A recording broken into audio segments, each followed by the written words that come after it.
तो नमस्कार दोस्तों, आज के इस वीडियो में हम जानेंगे कि अगर हमें केमिकल फार्मूला दे दे इस तरह से और इसका केमिकल नेम पूछ दे तो कैसे लिखेंगे, या फिर अगर दे दिया केमिकल नेम दे दिया, जैसे यहाँ पे देख सकते हैं बेरियम सल्फेट दे दिया, लेड नाइट्रेट दे दिया, कह दिया कि इसका केमिकल फार्मूला क्या होगा, यानी इसका रासायनिक सूत्र क्या होगा।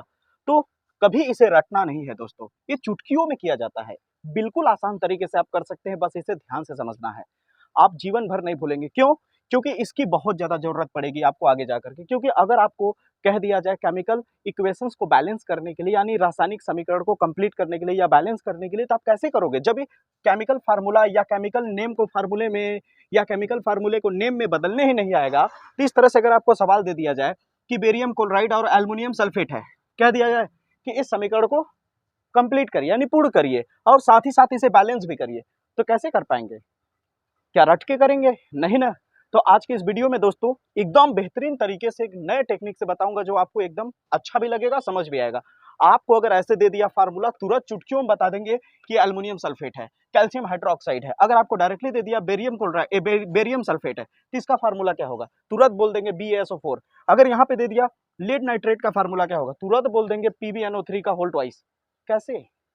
ये कैसे मैं बोल रहा हूँ? क्या रट के आया हूं मैं? नहीं, रटा नहीं हूं, टेक्निक पता है। उस टेक्निक को अगर जानना है तो वीडियो को पूरा देखें दोस्तों। आइए स्टार्ट करते हैं।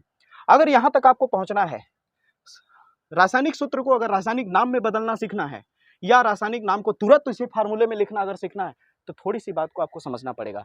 इस साइड में जो लिखा हूं मैं, इसको या तो अच्छे से याद रख लें। मैं तो यही कहूंगा कि याद रखने से ज्यादा बेहतर है कि इसको इतने ज्यादा बार लगाएं सवाल को, जो मैं यहाँ पे नाम दूंगा उसे फार्मूले बदलना या फार्मूले को नाम में बदलना ऑटोमेटिक प्रैक्टिस में आ जाएगा।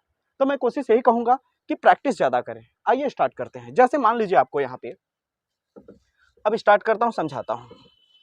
जैसे दोस्तों आपको मैंने दे दिया, यहाँ पे देख सकते हैं मैंने क्या लिखा है, काफी सारे मैंने तत्व लिखे हैं और उसके ऊपर कितना चार्ज होता है वो लिखा है मैंने। बस ये आपको अगर पता चल जाए तो आप किसी भी रासायनिक नाम को रासायनिक सूत्र में आसानी से बदल सकते हैं। कैसे? देखिए, जैसे मान लीजिए मैंने लिख दिया यहाँ पे बेरियम क्लोराइड, लिख दिया क्लोराइड। अब मैंने कह दिया कि मेरे पास बेरियम क्लोराइड है। अब इस बेरियम क्लोराइड को का सूत्र बताओ क्या होगा, इस बेरियम क्लोराइड का रासायनिक सूत्र क्या होगा। तो रट्टा मार के कितने दिन तक तुम करोगे? आओ समझाते हैं। तो बेरियम है यहाँ पे, तो यहाँ पे देखो बेरियम को क्या कहते हैं, Ba। तो Ba के पास, बेरियम के पास Ba लिखो, उसके ऊपर कितना चार्ज है? 2 है। प्लस है या माइनस है वो छोड़ दो, बस संख्या बताओ कितना चार्ज है इस पे, 2। तो यहाँ पे क्या लिख दोगे नीचे भाई, 2। क्लोराइड, देखो ये क्लोरीन ही है, क्लोरीन जब किसी के साथ जुड़ेगा तो क्लोराइड बन जाएगा, ठीक है ना। तो यहाँ पे देखो क्लोरीन है, क्लोरीन को बोलेंगे Cl। इसके ऊपर कितना चार्ज है? 1 माइनस है। क्या है? 1 माइनस है कि नहीं? तो संख्या बताओ कितना है, 1। अब इसका क्रॉस मल्टीप्लाई कर दो, इसको इधर और इसको इधर। तो Ba की तरफ कौन चला गया? 1। और Cl के पास कौन चला गया? 2। तो 1 तो लिखने की जरूरत है नहीं, तो क्या बन गया? BaCl। देखा कैसे बैलेंस हुआ? ये इसका सूत्र होगा। तो बेरियम क्लोराइड का सूत्र क्या हो जाएगा? BaCl2। यहाँ लिखने का भी तरीका सही होना चाहिए। बहुत लोग ऐसे लिखते हैं BaCl2, जैसे मन तैसे 2 लगा देंगे, BaCl2 BaCl2। कौन सही है तीनों में? नीचे वाला सही है दोस्तों। न तो आप इसके पावर में लिखेंगे, कभी भी संख्या इस तरह आएगी तो, न तो डायरेक्ट सामने लिखेंगे, वो हल्का नीचे रहेगा इस तरह से। और जो आपने Cl लिखा है इससे थोड़ा सा छोटा दिखेगा साइज में। ओके, तो आपका एकदम बेहतर लगेगा। अब आइए, मान लीजिए आपको दे दिया यहीं पे दोस्तों, यहीं पे दे दिया इस तरह से कैल्शियम हाइड्रोक्साइड दे दिया। क्या दे दिया? Calcium hydroxide. पहली बात तो आप समझ लीजिए, जो हाइड्रोक्साइड OH है, अगर किसी के साथ, अगर ये हाइड्रोक्साइड किसी मेटल के साथ जुड़ेगा, किसके साथ? मेटल के साथ, तब तो OH को हाइड्रोक्साइड बोलिएगा। और अगर ये किसी हाइड्रोकार्बन के साथ जुड़ रहा है OH, तब ये अल्कोहल ग्रुप हो जाएगा। कौन सा ग्रुप हो जाएगा? Alcohol group. ये भी याद रखिएगा। आइए आगे बढ़ते हैं। अब हमें क्या दे दिया? Calcium hydroxide. अब कह रहा है इसका फार्मूला क्या होगा। तो कैल्शियम को क्या बोलते हैं, यहाँ देखिए, वही बोला ना मैंने कि बस अगर इतना याद हो जाए ना तो आप धड़ाधड़ लिख लोगे फार्मूले को। बस देखिए, कैल्शियम को क्या बोलते हैं, Ca। ये हो गया Ca। Ca के ऊपर कितना चार्ज है, 2, प्लस माइनस छोड़ दो, बस संख्या बताओ कितना है, 2। अब क्या है, हाइड्रोक्साइड। हाइड्रोक्साइड कहाँ पे है दोस्तों, OH है हाइड्रोक्साइड, तो यहाँ पे OH हो गया, कितना उस पर चार्ज है, 1। अब क्रॉस मल्टीप्लाई करो, ये इधर और ये इधर, तो Ca के पास हो गया 1 और OH के पास हो गया 2। OH में देखो ऑक्सीजन भी है हाइड्रोजन भी है, तो ये जो 2 लगाया गया है हाइड्रोजन के लिए भी है और ऑक्सीजन के लिए भी है, इसलिए ब्रैकेट लगा देंगे इस तरह से, ठीक है। तो क्या हो जाएगा, Ca 1 तो लिखने की जरूरत है नहीं, तो क्या हो जाएगा, CaOH का होल ट्वाइस हो जाएगा, ठीक ना। ब्रैकेट के बाहर जब 2 रहे तो उसे ट्वाइस कहना, ठीक है, 3 रहे तो थ्राइस कहना, तो CaOH का होल ट्वाइस हो गया। कितनी आसानी से देखा, केमिकल नेम दिया रहे तो उसे केमिकल फार्मूले में कैसे लिखा जाता है। उम्मीद करता हूँ समझ में आ रहा होगा। आगे देखिए दोस्तों, अगर मान लीजिए आपको कुछ इस तरह दे दें, जैसे मान लीजिए दे दिया एल्यूमिनियम सल्फेट दे दिया, तो एल्युमिनियम को बोलते हैं Al। उस पर कितना चार्ज है एल्युमिनियम पे, देखिए 3+ है। टुकड़े टुकड़े में पढ़िए, एल्युमिनियम हो गया फिर सल्फेट हो गया, तो एल्युमिनियम को Al बोलते हैं, कितना होता है 3। सल्फेट को बोलते हैं भैया SO4। चार्ज कितना है उस पर, सल्फेट पे देखिए यहाँ कहीं लिखा होगा, मैं यहाँ देखिए नीचे कितना चार्ज है इसके ऊपर, 2-। सल्फेट के ऊपर कितना माइनस चार्ज होता है, 2-। मैंने क्या बोला था शुरू में, यही बोला था ना, या तो इसे याद रख लीजिए या तो प्रैक्टिस कर लीजिए। मैंने क्या सलाह दिया था, प्रैक्टिस करने की।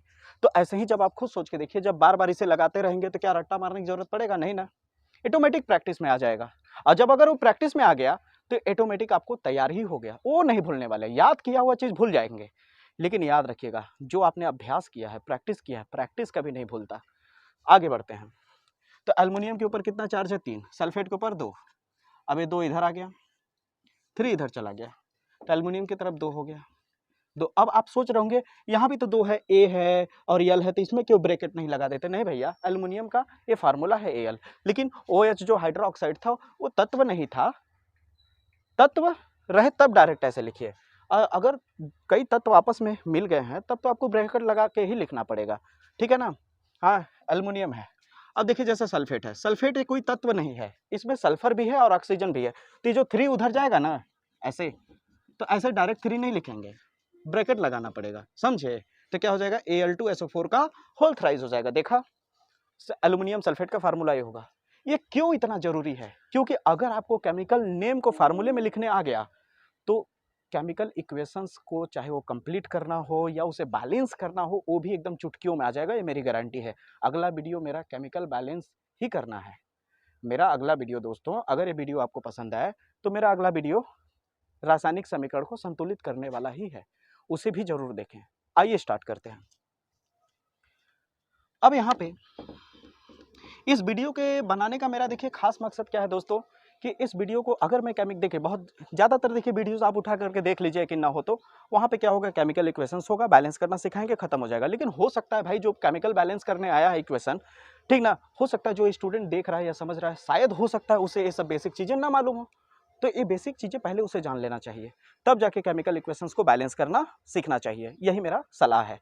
तो इस वीडियो को जरूर देखिए, ठीक है, पूरा देखिए, तब जाके रासायनिक समीकरण को संतुलित करना भी सीख जाएंगे। ओके, आइए स्टार्ट करते हैं। अब मान लीजिए दोस्तों, आपको यहाँ पे एक और ले लेता हूं मैं, जैसे आपको दे दिया,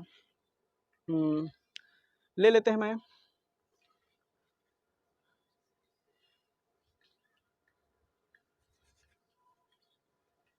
मैग्नीशियम, मैग्नीशियम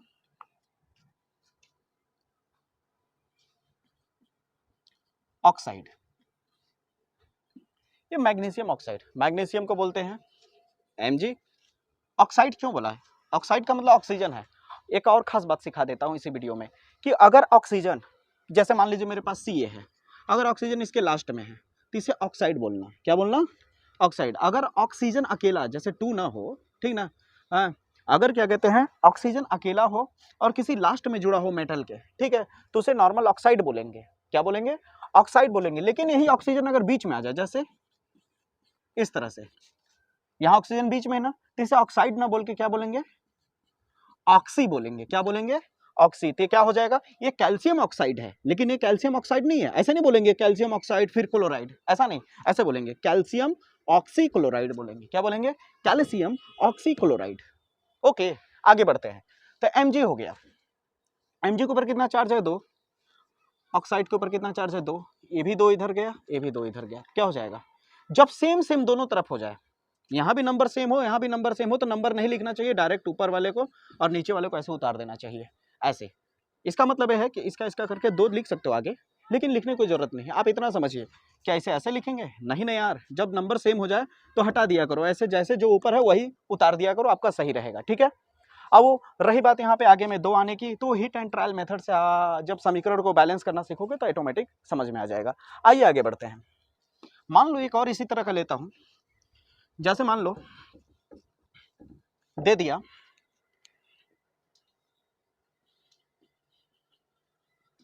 कैल्शियम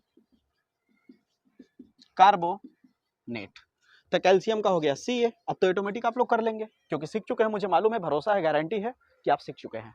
आइए स्टार्ट करते हैं। Ca, कार्बोनेट को बोलते हैं CO3।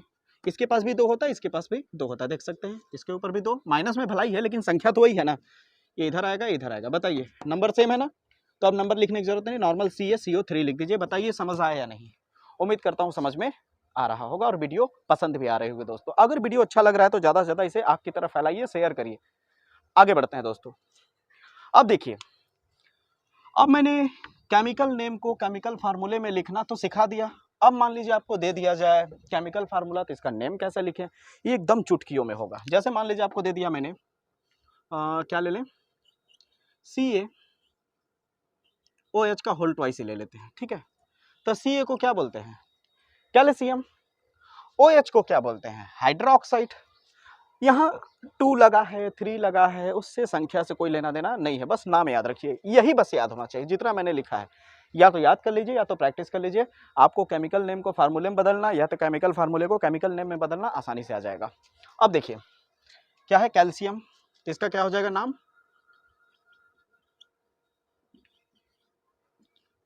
कैल्शियम हाइड्रोक्साइड हो जाएगा। बताइए कहाँ कठिन है भैया? अगर मैंने लिख दिया AgNO3 लिख दिया, तो Ag को बोलते हैं, वहां देखिए Ag को क्या बोलते हैं? Ag को सिल्वर बोलते हैं। क्या बोलते हैं? सिल्वर। तो हो गया सिल्वर। NO3 को बोलते हैं नाइट्रेट, तो क्या हो जाएगा? सिल्वर। बस टुकड़े टुकड़े में रखिए, Ag हो गया सिल्वर, NO3 को बोलते हैं नाइट्रेट, तो हो गया सिल्वर नाइट्रेट। क्या हो गया? Silver nitrate. देखा, अब फार्मूले को देखा, नाम में आसानी से लिख रहे हो कि नहीं? बिल्कुल सही। आगे बढ़ते हैं, तो सिल्वर नाइट्रेट हो गया। बताइए क्या दिक्कत है स्टूडेंट? है कि नहीं? बड़ी आसान है कि नहीं? बेहतर, मजा आएगा दोस्तों। अब देखिए, अब आपने केमिकल नेम को फार्मूले में, केमिकल फार्मूले को नेम में सब कुछ सीख लिया। जाते जाते जो मैं अगले वीडियो में बताने वाला हूं उसका एक हिंट देता हूं ताकि आपको समझ में आ जाए कि वो वीडियो कितना खास और कितना तगड़ा होने वाला है। इसी एक इक्वेशन से मैं समझा देता हूं कि केमिकल समीकरण को कैसे बैलेंस किया जाता है। जैसे मान लीजिए आपके पास यहां दे दिया जाए, ले लेते हैं NaOH सोडियम हाइड्रोक्साइड, ले लिया HCl हाइड्रोक्लोरिक एसिड, इसे बैलेंस करना है। तो Cl पे माइनस होता है, इसके ऊपर प्लस होता है, इसके ऊपर माइनस होता है, इसके ऊपर प्लस होता है। प्लस वाला हमेशा माइनस की तरफ भागेगा, प्लस वाला किसके साथ जाएगा? माइनस के साथ। तो Na क्या हो गया? Cl। तो क्या बन गया? NaCl प्लस OH माइनस में है और ये प्लस में है, तो माइनस वाला प्लस के साथ जाएगा, ठीक है। तो क्या हो जाएगा? H2O। क्यों? क्योंकि H प्लस और OH कभी भी जब आपस में साथ में आते हैं तो पानी बनाते हैं। क्या बनाते हैं बच्चा? पानी बनाते हैं। उम्मीद करता हूँ वीडियो आपको पसंद आया होगा। वीडियो अगर अच्छा लगा होगा तो वीडियो को ढेर सारा शेयर करें दोस्तों। जय हिंद, जय भारत।